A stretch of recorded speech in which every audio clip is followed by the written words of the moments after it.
Hi, Kim. Hi, Vanessa. Thanks for being with us today. Could you please introduce yourself? Yes. Please do so. My name is Kim Staack Nielsen. I'm the chairman of the Danish HR organization, which has been a member of EAPM for about nearly 20 years. Nice. And could you briefly present your association? Well, the association has about 40% of all of the HR departments that are in companies in Denmark. We are the largest organization in Denmark. And we have 10 employed in our organization to support the members about the different kind of activities that we do have. Okay. And if you could describe the spirit of your association in 3 words, what would they be? Well, in 2 words, that is activity and innovation. Okay. Why? Well, first of all, we found out that you have to have quite a lot of activities to keep the members in the organization. Yes. And if you have these activities, we can measure how long time they stay. And they stay up to 10 years in average. Okay. To be in the organization. But they also have this demand, even they don't tell us.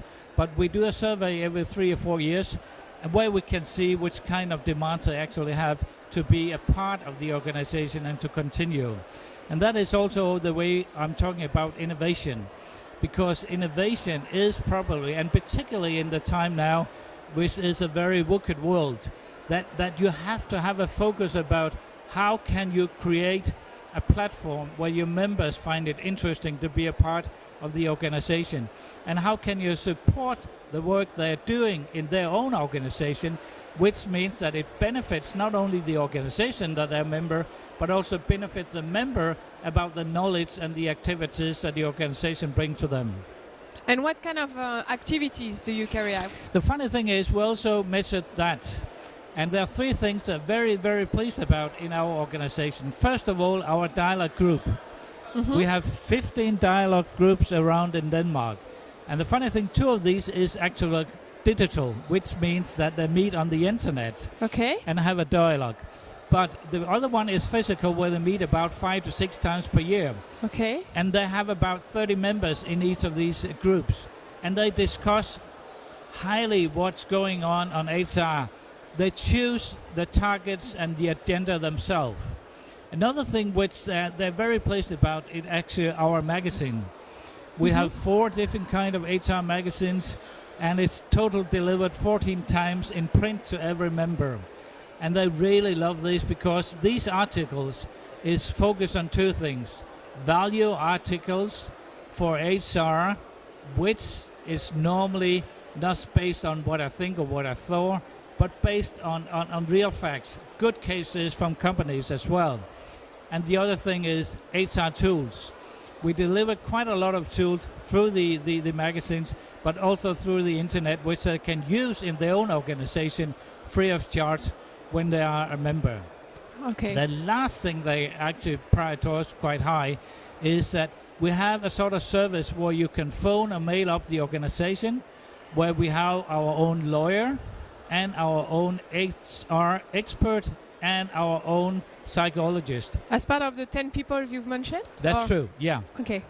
And you can ask them a question about employment or development or even firing, and they can be in this dialogue with, for example, our lawyer.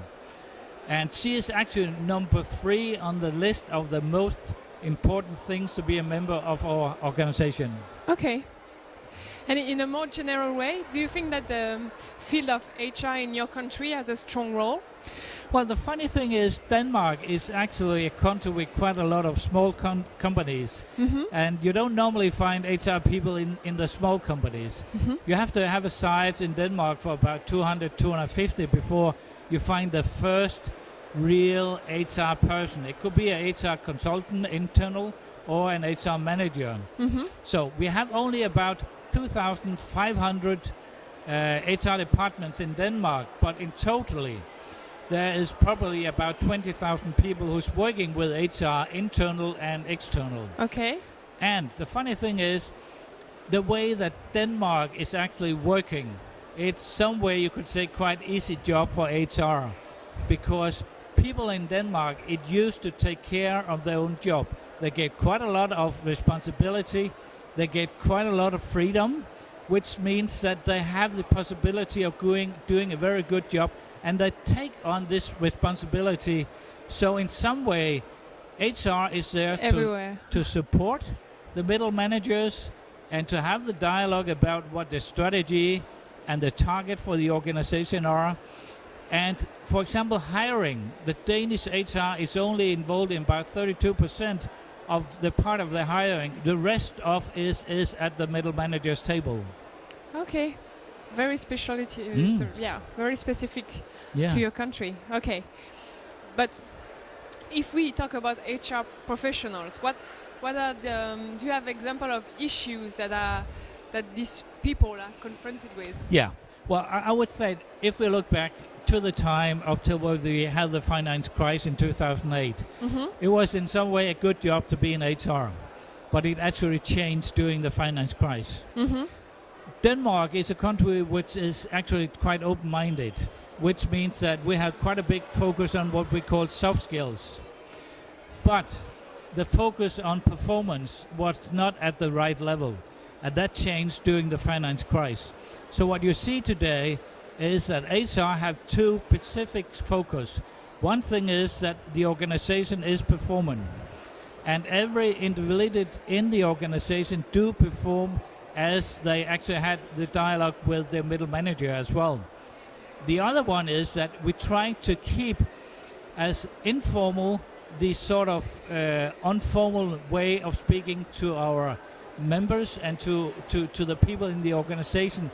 That means that if you can combine this with the soft skills, with the very informal tone, the way we work, you can often see that the result will be very high at the time when people are at work. Okay. Let's come back to the Congress and to the EAPM Congress. One of the subject matter being discussed here today is job quality and working life in Europe. Yeah. And what is for you good work?